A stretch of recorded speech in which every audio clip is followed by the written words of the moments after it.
السلام عليك يا أمين الله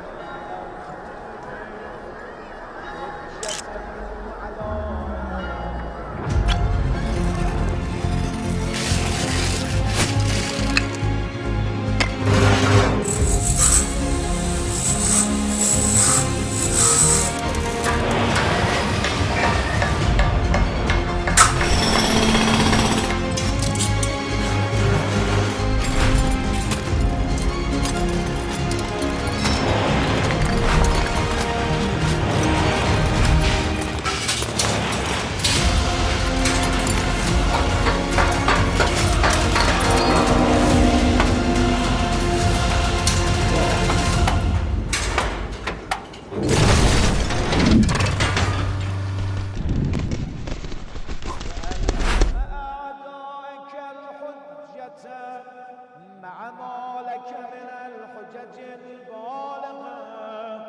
على جميع خلق